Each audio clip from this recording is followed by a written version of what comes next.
Cody Alexander back with another episode of the Art of X Show. We are going to be doing part 2 of the NFL trends that I did with my dear friend Shawn Syed of Sumer Sports. You can follow him again at Syed Schemes on Twitter. Just going over a brief recap of what we did last week. Remember, we're talking about trends offensively, defensively, the chess match that is constantly being the NFL, and then that trickle down and trickle up effect that we see in the college and then also the high school game. So I'm interested and excited to hear what else he has to say and some of the other topics that we have. So let's finish up our discussion. Here we go. We've seen hybrids on defense now for the past decade grow and grow and grow. Okay. People are now more inclined to use them on defense. I mean, I think Dallas was, almost 75% nickel. And then I think the other almost 20% dime. So they had like 5% where they were in base or some sort of goal line set. So talk to me a little bit about the hybridization within the offensive side, what we're seeing right now in the NFL and how that might trickle down. Yeah, I think that, I keep mentioning Shanahan, keep mentioning the 49ers, because I think that they are a good example to capture a lot of these things, right? Obviously, it's more than just, hey, we have a receiver who can play running back. We have a running back that can play receiver. It's even if you draw it up, X's on a chalkboard, okay, they're, when they're in 21, if they're in 2x1, it's 2x1. It's sometimes hard to just do that because I think they can get to all the different run looks from all these different formations. And as you said, the great point is that going from 3x1 way to 3x1 the other way, whether it's just one motion and then on the snap, your other guy's pulling through, you're moving so much, right? You are causing a defender from going from, hey, I have the C gap, I have the B gap, I have the opposite A gap. Am I able to process that in full time? And the offense, especially at the NFL level, just needs such a small time. So It's definitely the ability versatility from players, that positional versatility. Hey, I am a George Kittle, obviously an extremely special player, and sometimes it's hard to use these one-of-one guys as the example, but he can obviously run a route. He can obviously put his hand in the dirt. He can pull across, if it's a sift block or something like that, and then using that positional versatility as formation flexibility. So I think that's something we're going to see a ton from the Falcons. I can't wait to just chart the Falcons this year because what are their personnel going to create? Is it going to be 13? Is it going to be 23? What is it going to be?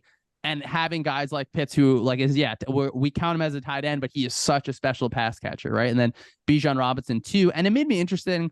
I think Tej Seth from Super mentioned this about he's obviously a Lions fan, so he's going to be in on whatever Jahmyr Gibbs is doing. But can Gibbs get into that sort of McCaffrey-esque role where every year I feel like a running back gets drafted, and the coaches all say, no, this is just an offensive weapon. This is an offensive weapon, and a lot of times it feels like, Travis Etienne, well, no, he's going to just be a bell cow back. And I think that might be what's really good for him. Obviously, still using him in the pass game.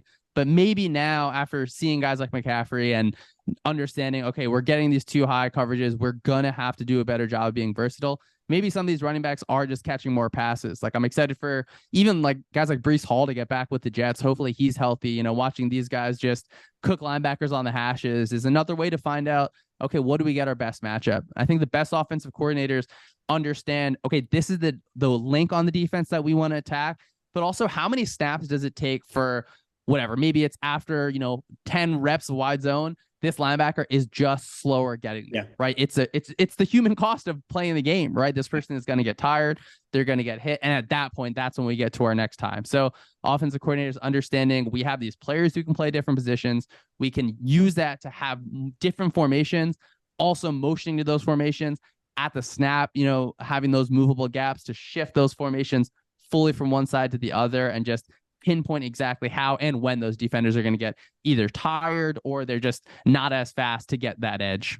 I always go back, and I was so blessed the 3 years that I got to work at Baylor and get to work under Art Briles and then Phil Bennett, who obviously so many people from around the country call him on how to defend the spread and what it's like to be a defense coordinator in a Temple offense. But Art Briles, we had a kid named Antoine Goodley at receiver that was about 225 pounds, and he would get into 5 receiver packages. So true 00 personnel, right? We called it Cougar. So he would get in Cougar personnel and he would put Antoine Goodley or Coleman.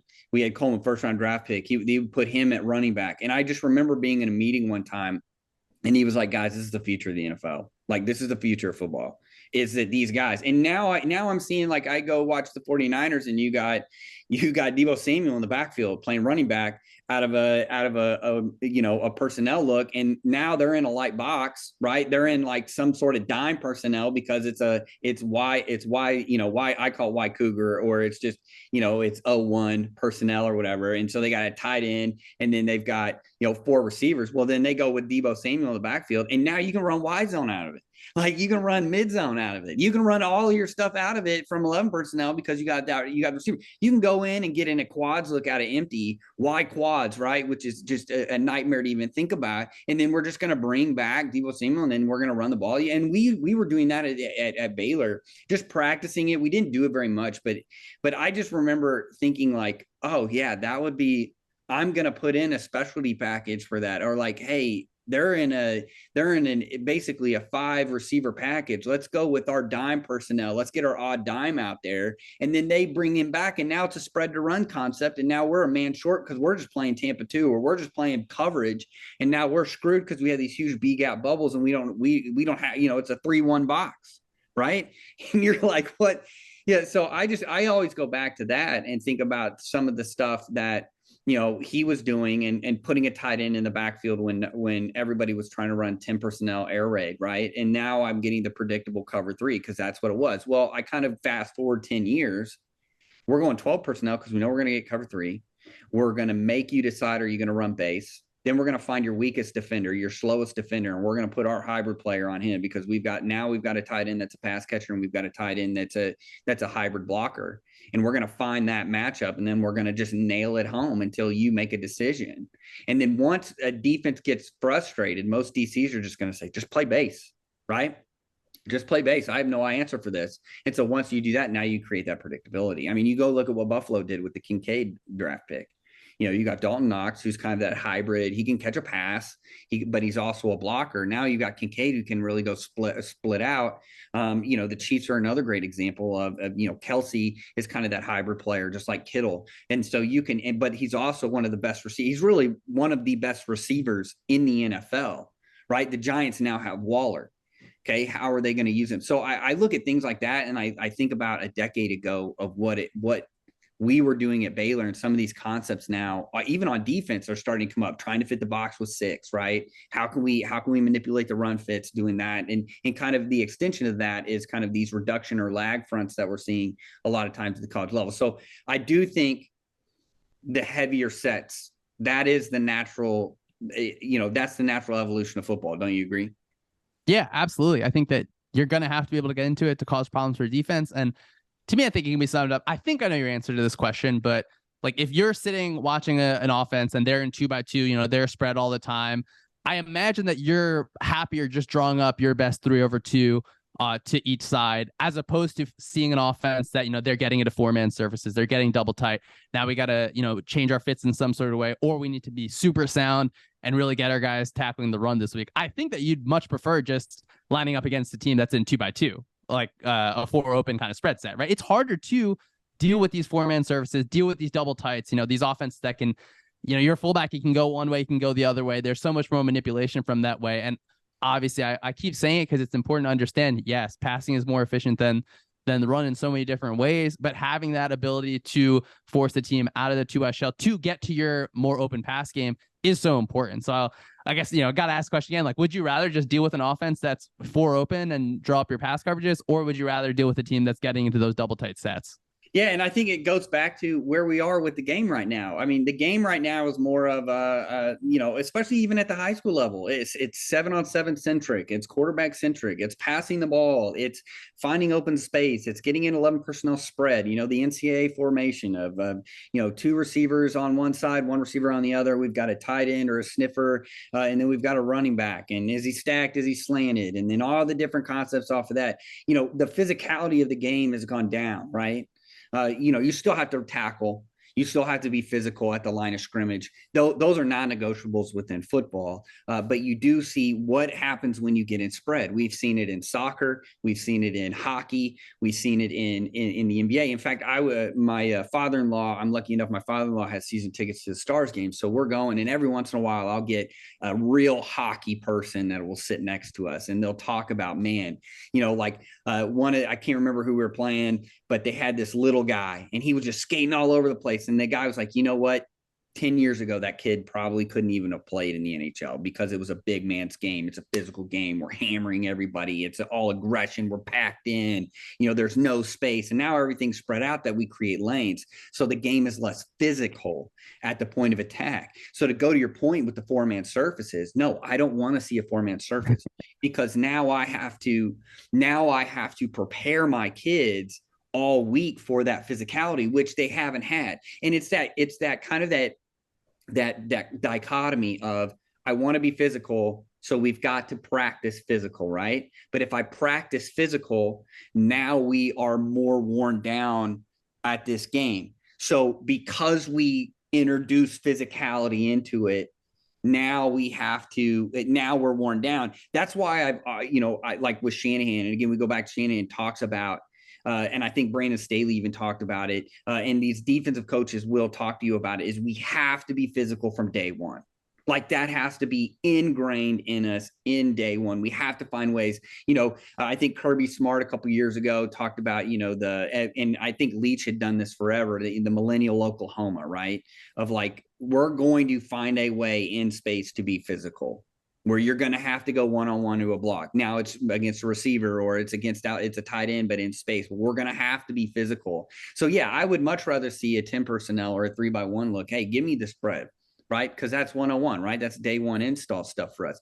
And again, at the lower levels, I always would laugh. Like the day that we introduced 11 personnel inline tight end, I was like, oh, this is going to be a long day, because I don't know what it is about high school kids, but you put it inline tight end and it's like they've hidden themselves, right? It's like the guy doesn't exist. It's like I put this camouflage on and you can't see the guy anymore. It's like, guys, there's literally a tight end right in front of you.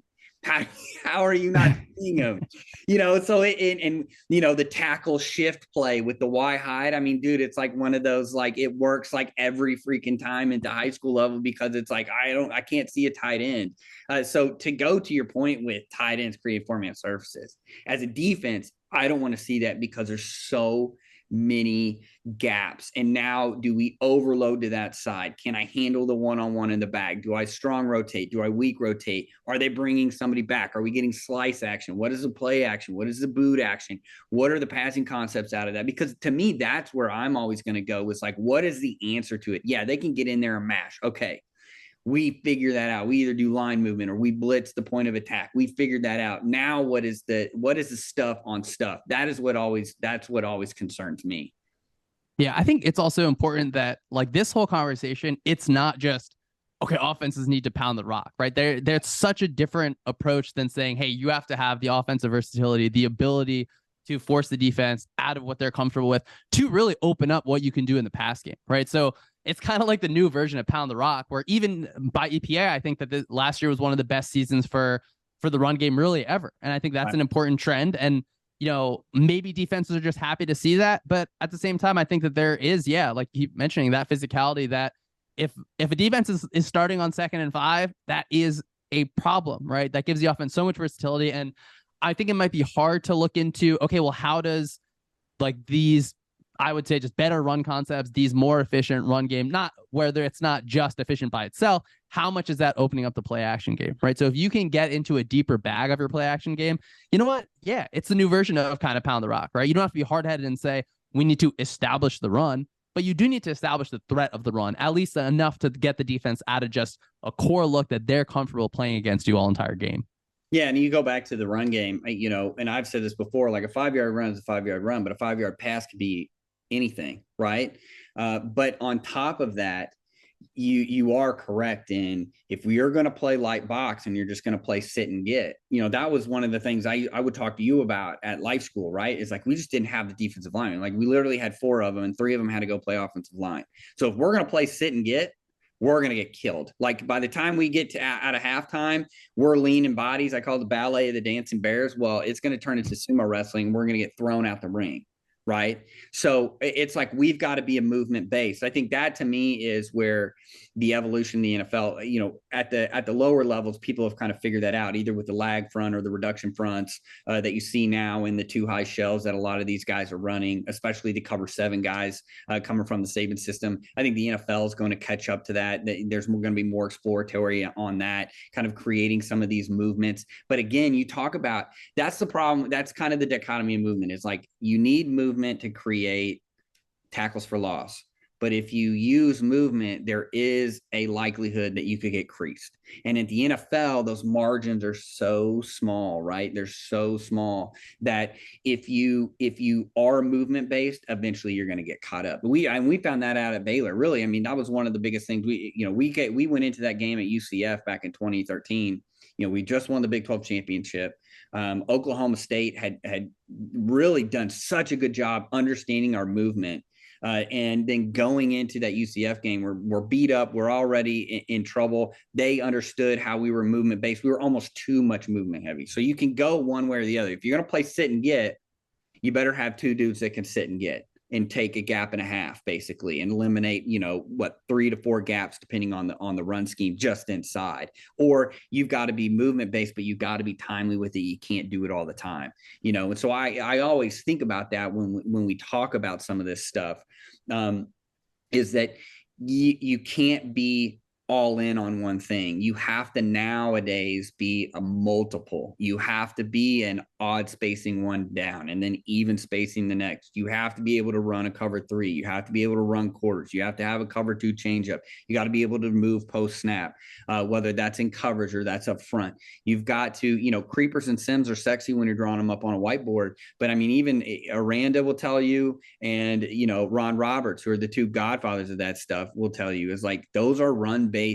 movements, right? On third down, you use them to beat protection, and that's when you give these presentation sims, right? But on an early down, if I'm going to use simulated pressure, it's really to create numbers, right? I'm going to point of attack, right? I'm like a scalpel. I think Aranda calls it like a scalpel. I'm going to use a scalpel on your run fit, and then I'm creating an overlap to where, because we're moving one direction and overlapping the other, so that we can create numbers at the point of attack, or cut off the running back so that now he's going to my free players. So I think that fluidity of scheme, fluid front, way of doing different things, that's going to also be, how do you teach all of this? Right. And I loved it in the play callers. Again, we're going to go back to play callers with Jordan Rodriguez podcast for The Athletic, is that there were so many parts in that 5-part series where they talked about being a great teacher. And it just over and over and over again, because how do you get these complex systems taught? Right. You have to teach. And I think that's one of the biggest differences from the NFL.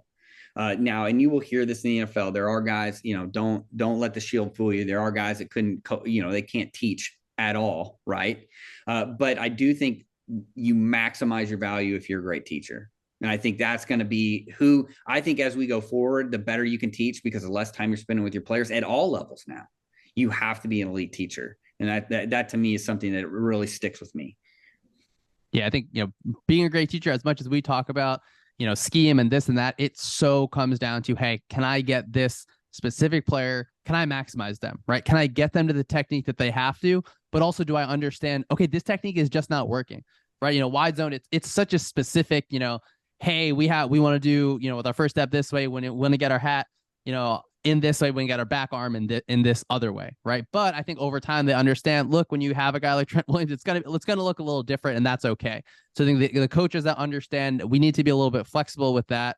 And I think I love that you mentioned, those different creepers and things on rundowns. I think the Titans were a fun one to watch on defense. Certainly a team that understood, okay, we're gonna play with that in different ways. And then obviously, thinking about the different ways the defense is, their weak safety, right? That's usually the rotation player. And a lot of times at the college level, that's a guy who's in that nickel spot, right? So guys like Brian Branch, guys like Jalen Petrie, where the translation is, okay, at the college level, where the nickel is the guy who they're often going to be in conflict, they're going to have to, get, especially on a swing or something, we're going to want them to step up, and then we're going to want them to play pass coverage too. that translates, I think, a little better to that weak safety role. So it's going to be, interesting to just keep on seeing the evolution of the NFL requires a different kind of body type, and that may come from a different position at the college level. Yeah, and so let's transition to one of the biggest trends. We've kind of talked about it a few times throughout this, is just the quarterback run game, right? Especially in a single high dominant ecosystem as the NFL.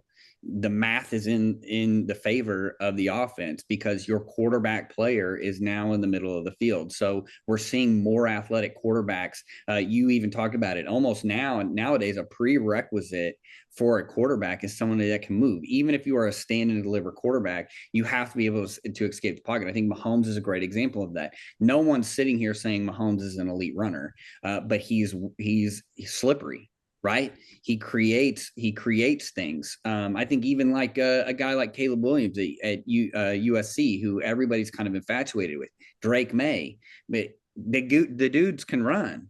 They can get out if they need to. So I think that's these more athletic quarterbacks are putting more pressure. Defenses are going to have to adjust, and then also linebackers, right? If you can't play with a 260-pound middle linebacker anymore, you can't do it. The old Ravens defense, I always think about the old Ravens and the old Alabama defenses from like the 2000s, of where it's just like behemoth, massive human beings. Yeah, they're physical freaks, don't get me wrong, but they basically took an edge and put them at Mike linebacker. You can't do that anymore, right? So talk to me a little bit about the quarterback run game. What are you seeing in the NFL? And really, I think it's a trickle up. What are you seeing in the NFL and some trends there? Yeah, I think there's a stark difference between, okay, we're going to build the plane out of our quarterback being able to run versus, okay, we can use it, right? It's a lot of carries on a quarterback is obviously tough. You want that guy getting into the drop back pass game. And I agree, this one, it's definitely a trickle up where obviously Lincoln Riley and then the different guys, they'll use concepts where it looks like zone read, but really, hey, look, it's a flash fake and the running back is just going to block this guy who you think is the read guy. So especially, if those defensive ends are in any sort of surf technique, they're just going to get hammered by a guy coming straight at him where they think, okay, we can play and get out to the quarterback around the outside, but hey, you have a blocker coming in. So the different kind of concepts were I think at a quick look, it's like, I think that quarterback might be reading, but hey, they're really just setting up a sort of power run game. The Bears, obviously, Justin Fields had an incredible year on the ground. I think, of course, a lot of that comes from scrambling, but they did design a lot of runs, right? Where it's, like 4-man services and having tight ends, really using tight ends on both sides, getting a 6th offensive lineman in there, getting heavier in that way to force these bigger bodies on defense to really chase our extremely, extremely fast quarterback. And, there's such a big difference between, what looks like 4.7 from a quarterback and then a guy that's a 4.4, 4.45 guy, where that speed around the edge, but also just the ability, once they clear that first level, how fast can we get to that pylon?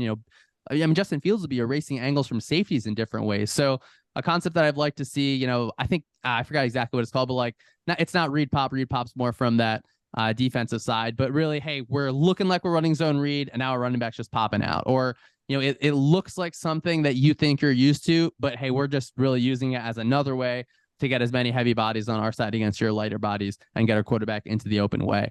And I do think that now offensive coordinators are much more open to using it. I think I've thought about the Giants a bunch recently, obviously, as you talked about Darren Waller, but like if you're using Daniel Jones in those different ways, who he is absolutely an athletic quarterback, but I think that you can have not just a package, but really, one of your counterpunches, in your bag is using the quarterback around the edge in some sort of way, or tight ends getting quick to the flat off of that, what looks like zone read. So what looks like, look, I mean, I know we've seen these concepts at college like almost 10 years ago, but to see them come up to the NFL now is exciting, and it takes advantage of the skill set a little bit more than I think was done previously. Yeah, the read slip stuff, I call it read slip. So it's like zone read. Typically, you would have seen it as zone slice or an arc read, something, whatever you call it. But where instead of wrapping around and getting the outside linebacker and we're reading the DN, now I'm just kind of just going flat, and I go flat to the line, or I'm going to step down like it's zone load, and then I'm going to rock back out, getting those guys to commit and then flashing out, and then that quarterback making that RPO read. And then you get the two receivers blocking to get that. Oh, they're running the ball. Here we go. The safeties start hammering down, and then it's like, oh, I'm going to toss it down. Now it's a one-on-one. So now if your safety overcommits to the box, or you're a strong rotation cover 3, or whatever you are, now you're screwed because that guy's now near the box, and now we've got a screen, and I've got an athletic tight end who is now running down the field. I think that's a great example of it. And I think the quarterback run game at the NFL level, everybody's going to point to like an RG3 is kind of be cautious about how much you use your quarterback. I think Josh Allen, Lamar Jackson, eventually you're going to have to pass the ball, right? Josh Allen, we obviously know, can pass the ball. Lamar Jackson, hopefully this year, kind of comes out and does well, because I like Lamar Jackson. I think, you want to have an electrifying quarterback like that who can run just as great as he can, but also can throw the ball down the field. I think people forget his college scheme was actually a pro style offense. So we know he can do it, just need to see it. Jalen Hurts, all of those run games are great, but then you kind of look at it and it's like, outside of the red zone, we want to really limit it, and we want to make it to where we know we're going to get a big run. We want to be careful in the way that we do that. I think, and again, in a single high dominant world, you're forcing defenses to really be unbelievably sound, which is going to create, when you do that and when you bring everybody in, quarterback players in depth, now we create space to blow off the top, like you said, on the outside, that cheat safety, a lot of colleges are doing now, especially on early downs and single high, to kind of buy back that guy on quarterback run game. What does that open up? That opens up the vertical and kind of those, what do they call them? Inside nines, those kind of skinny posts inside, away from that guy, bringing them down. So to me, I think the quarterback run game in the NFL, it's really changed everything. And I think it goes back to, we talked about it, the scrambles. Scrambles are something that you don't really think about, but that's such a huge part of the game even at the high school and college level, and now in the NFL, that we're seeing it more and more. Yeah, I'd like to see different things where it's not just odd mirror, but some sort of manipulation from the front on offense, whether it's, hey, 3 down with our linebacker, we have a single mug and we're crashing our defensive ends and letting our linebacker play off that. But yeah, I think in the NFL, it's going to be really exciting this year. Like Shane Steichen with Anthony Richardson. I'm sure Richardson will get in there. Has to get in there some point during his rookie season. Maybe not week 1, but obviously Monken with Lamar Jackson. I think exciting times for guys who I think can be really good passers, with coaches that are going to be more than happy to run them. So we got a real exciting year of NFL football ahead. Yeah, I agree. And so let's wrap up with our last topic, and it would be foolish of us to talk about trends in the NFL without talking about this. But let's talk about non-traditional Tampas, or NTTs, and how teams now are giving you the opposite look, and really kind of, and if you look at, I was looking at PFF data the other day about it, it's not as prevalent as you think. It's not like, oh, teams are like 50%, they're showing you what they're doing is they're doing it enough to make you doubt what exactly the defense is doing. Is, yes, like for instance, the Cowboys, yes, we are single high dominant, but we're going to give you enough different looks to that quarterback is going to have doubt. Talk to me about some of the ways that you've heard offensive coaches talk about these NTTs and how they may try and combat them. Yeah, I think that on the offensive side, right, we talked about it earlier, you motioned running back out there, you're usually getting a tell, right? If your linebacker's following, we feel pretty comfortable that we're getting man coverage. But I think 49ers use this on defense, where you have Fred Warner follow that guy and they'll just play cover 2 behind it. So I think that it's such a problem in so many different ways, because what you think you're getting from the defense isn't what it actually is, right? And it's different than just disguise, but understanding, well, this is a tell that we know we're going to get, an certain level of coverage menu from the defense, but we're not getting that same ability anymore because of, wraps to what we were talking about earlier, right? These hybrid people who, obviously Fred Warner's one of one, but if you have a linebacker that's comfortable out there, or your usual tells with motion are actually leaning these too high, really just, it's just cover 2 in a lot of ways, but it's frustrating, I think, watching it where you think you have a beat on it and now the defense has disguised it. And where on the offensive side, it's the illusion of complexity, where we want all these things. We want it to look the same, but we want it to have different results. Really, I think the defense is opposite, where we want everything to kind of look like just the opposite of it, where it's the illusion of simplicity, right? Where you think, okay, this is exactly what we're going to get, and now we're getting out of that in different ways. So whether it's, your nickel and another safety coming down and they're popping out real quick and finding different ways for those corners to trap the flat, it takes away a lot of the option routes where, especially when we have an inside guy breaking out right into a cornerback's lap, right? I think defenses, obviously Kansas City does it where they do a good job where we're going to send pressure one way and get into a non-traditional look and force you to pass right into where we're going. So when the defense, once they start dictating to the offense, we're just in for a world of hurt on the offensive side. Yeah, and I really think it's really I heard about this. Really, it became a central topic probably during I would say right before COVID. Is that year before COVID, so the 2019 season, I started hearing people talk about, we're getting a little too static. We got to start finding ways to, if we're going to be a single high dominant scheme, we got to find ways to run some cover two stuff.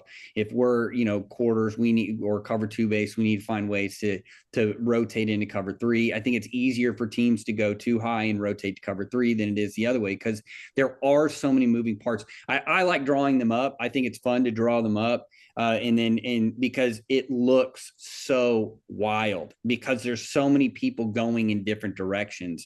But if you understand what defenses are doing, these are not matchup in terms of, these aren't man match coverages, right? These aren't even really kind of heavy match coverages. These are really more or less like, I'm dropping to a spot and then I'm zoned. So they're really kind of in that weird gray area of zone match versus spot drop. Like I'm getting to a spot, then I'm matching a player. Obviously we don't want to cover grass, but I'm dropping with vision because I'm going from somewhere. And to me, it's like how you would teach cover three. In cover three, you basically put your 4X's down on a whiteboard, your two seam players, your two hook players, right? And whether, 3x1, obviously push everything over. But what you're doing in this at the same time is you've got your 4 focal points, right? You know that you got your 2 flat defenders, you got your 2 deep defenders. So how, and then underneath, right? You've got your other defenders. So what we want is, how can I get from a single high to a 2 high, and where are these X's going? And so you're doing the same thing. You're just kind of reverse engineering it to do a cover two, or maybe you're invert to the boundary. I thought Washington did a great job. They actually were to invert into the boundary. Most people do roll to the field. Well, it allowed them really to almost play it like a single high coverage, like a one double coverage. But because they were rotating into the boundary and to the field, you don't have that soft corner. So you don't have these 2 soft players that are really rotating, because you're going into the boundary. Everybody can kind of slow play it, right? And so to me, I think finding ways to answer the problem, whether we're going to roll or whether we're taking that middle safety and dropping him into the middle of the field. I know Ron Roberts talked about, I would rather have the pole player be the free safety. I would rather an athlete be that pole player than a linebacker, which again helps you in the run game if you're going to do these on 50-50 downs. So to me, I think what you see, these nickel pop outs, even go into Illinois did such a great job this year of being cover one, right? That's all they were. It was like a 46 bear cover one. That's all they ran, right? And then what they would do is they would switch it up and run these trap 2 coverages, where they would drop the middle safety into the pole. They'd pop out their overhangs, and those corners would squat in the flat. And yeah, they were soft in the middle, but hell, they were getting it's a blitz, right? So that quarterback's not going to throw it into the middle of the field. It's going to go outside. It's going to be some kind of outlet. So I think this is where I think in this offseason we're going to see even crazier stuff. I know the Chiefs, you mentioned the Chiefs are a fantastic example of, they press their corners a lot, but they play a lot of cover two. They do. I mean, he's like Spagnuolo. He's like a mad scientist over there with their little squirm. I call them squirm coverages, because everybody looks like they're squirm. When you draw it up, it's all these little squiggly lines, and everybody's squirming around. So to me, I think that's, if we didn't talk about this trend, it would be doing a disservice. I think non-traditional Tampa's at the college level and at the NFL level are going to be a big thing still moving forward. Yeah, I think you see guys like Mahomes and Burrow face so much too high coverage, and even at a certain point, once they get comfortable, hey, we're going to have to, check that ball down a lot. We're going to have to take our time getting down the field. As they get so comfortable with that and diagnosing it, there's got to be something on the defensive end, whether, Spagnuolo steals that safety from literally across the field. I love that you call it squirm coverages, the way those guys are running everywhere. On the offensive end, we want to be able to get into different looks from our personnel groups. the defensive end has to be able to take advantage of hybrids in the same way, right? If you're more comfortable with your free safety dropping down, especially against like, I was thinking about like dagger concepts where, your safety can work his eyes and get to that spot, as opposed to just that pull runner as a middle linebacker turning his back and trying to take that seam up the field and opening up that window. The defense has to be able to have, and I think we talk about guys like Lou Anarumo from the Bengals, like those are the defensive coordinators, obviously with the Mike McDonald with the Ravens, and then these different guys that like Staley to me too, where their game plan specific things are at such a high level, and that is what is making them great, right? Where it's not just, hey, I'm from this defensive tree, this is what we do, we're going to run 1, 2, 3 coverages. No, you have to be able to match up, you have to be able to game plan. We're going to call this specific cover 2 creeper against the Bills, right? Where I think the Bengals, he deserves his flowers in what he does on a game plan basis, and that those things are going to be, I think, maybe a little harder to track because maybe week to week it's going to look so different. But again, in those top matchups that, the most eyeballs are going to be on those, that's where we're going to see, I think, a lot of the fun stuff, including these non-traditional Tampas. Yeah, and I mean, I even wrote about the Bengals creepers again, the Tampa 2 creepers against the Bills. It was a huge part of the game plan. I mean, you even go to Bill Belichick. Bill Belichick's running inverted to Tampa. I mean, one of the worst coverages you can run, but he's running it because he's funneling everything inside because he knows that we're not these, and he did it specifically again against like the Dolphins, who everything is packed into the middle of the field because they know, again, they can't throw it outside. I thought Staley did a great job of transitioning in at halftime to really playing 2-man with almost like a cut coverage, man coverage and just forcing everybody outside, knowing that Tua is not going to throw it outside to the numbers. So I think that we're seeing a lot more of this exploratory. I think what we're going to see now is, as people are getting more used to being in that too high shell, of how can we mitigate our safety always being part of like the A gap, right? Like we see this in the penny front.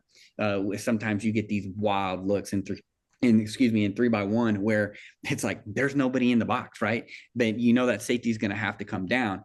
So how can we get into some of these coverage rotations without necessarily putting that safety in the A gap? I think that's going to be one of the cool things this year to really see and how that evolution is. And as you said, you talked about it, anytime, and in fact, I was listening to John Wolford, who's been quarterback for the Rams, and now he's with, I think, the Buccaneers. He was talking on the Coach and Coordinator podcast with Doug Maddox about once you introduce something into the ecosystem and it becomes kind of a standard practice, your quarterbacks are seeing it more and more. It becomes more defensible, right? So once everybody's doing it, that's the time to pivot. And I think in anything, if everybody's doing it, it's time to pivot because it's already passed, right? And we saw Shanahan talked about it in the Play Colors podcast of that. They aren't teaching it the correct way. They're because they're stealing it from our film and they're reverse engineering it, but they're getting that play ran in practice. And so the defenses are now getting introduced to that. They're dropping to certain areas. Now I've got to create something else different. And so to me, that's the part not talked about, is that as things become popular, we're seeing this at the college level, as the Saban system becomes more and more popular and it proliferates through college system, and we see it more and more often, cover 7 stuff, the rip list stuff, the match 3 stuff, as it gets introduced into these ecosystems and it becomes stabilized, that's when you start getting feasted on, right? Because now everybody's doing it. So if everybody's doing it, I've got to pivot and I got to be different. I think that's why when you look at some of these programs that are doing different things, everybody is spread, but hey, we are a power run game, right? Again, I went back to it with 4-man services. Having to prepare for that is not fun. Right. And that's something unique. The Shanahan offense is so unique. It really is. It's unique. The Ravens with Lamar Jackson, and I know it got stale and the passing game was so terrible. So people just load the box and play man coverage and be like, you can't beat us. But I think that you get into these situations where you've got to be able to look forward and change. Yeah, that's why I'm really excited to see what coaches we think at the end of the season, these guys were ahead of the curve. Obviously, having Fangio back in the NFL, I think that's something that we're both so excited about. But, what are they going to do that's a little different, right? Where it seems like some of those guys that have come off the Fangio tree, maybe they haven't had as much success in the league for whatever reason. I do think partially because, a lot of these offensive guys are seeing that constantly. And, not everyone has those same guys like Roquan Smith and Eddie Jackson with those Bears years with Fangio. So I'm excited to see who is going to be ahead of the curve. What's that going to look like? Whether it's at the end of the season, Shanahan getting a lot of these manipulative looks against even fronts. He was happy to do it, where instead of using a tight end all the time, having a guy motion in where it looks like that, and just figuring out, well, what's gonna be different from Fangio? What's the tree gonna come up with this year? And obviously guys like Sean Desai, are they going to be able to have enough and be comfortable up front enough to get really manipulative on that back end? Yeah, and I think just to talk at the college level, I'm always interested when guys leave the Saban system and what are they going to take away and they're going to do. So like I'm really interested in Ole Miss, what Golding's going to do now that he's left, landing in year 2. What is that going to look? They got really sim pressure heavy at the end. They had some issues. Obviously, they had some coverage defenders, Christian Gonzalez being one of them. But like, what is the iteration going to be this year?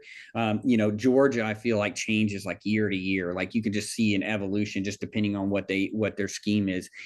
How far back is Saban going to roll the clock back? Well, are we going to get like 10 years ago Saban with Kevin Steele, or does he have something new up to Steve? I think Austin Armstrong of Florida is another great example of another defensive guy who left the smart system, was able to do his own thing at Southern Miss. They had one of the best defenses in the G5, had created a ton of tackles for loss. Now he's getting his shot at Florida to do some things from a 4 down, 2 high shell. So I'm interested at the college level. Those are some of the areas that I'm always interested in, because you have this system that everybody's trying to duplicate, right, and learn from. And so once again, like you said, with the Fangio system in the NFL, once it becomes kind of the norm and localized, now how do people react, and then how do those kind of offshoots react as well? So I just want to say thank you again, Shawn, for being a part of this. And again, you're such a dear friend, and go ahead and tell everybody where they can find you. Cody, really appreciate it. Just an awesome conversation. It's always good to get what we talk about over the phone on a recording instead of when I know we're driving a lot of different places these days. But yeah, just follow me. It's at Syed Schemes, SYED Schemes. Follow Sumer Sports. It's just summer with one less M. Maybe writing a lot of stuff this year, cutting up some all 22. Going to do some cover one work over the next few weeks. See some fun stuff. So Cody, I was really excited about it, and I appreciate you having me on. Yeah, make sure to go in and you guys at Sumer have your own kind of like, you want to call it a blog or whatever. You guys have some things that are coming out, which is really, really good. So make sure to go ahead and follow that website as well, kind of bookmark it and check in on him. So again, Shawn's a great follow. He's a really smart guy. He knows ball. And again, he's doing some big things with Sumer, and I'm proud of you, and I'm excited for you. I mean, think about it. 2 years ago, you were just a lawyer and following little me around, and now you're director of communications for what I think is an analytics group that's really going to put some pressure on some of these other programs to really grow. I feel like your future is really bright, and again, thank you for joining me on the Art of X show. Appreciate that, Cody. I appreciate it, man.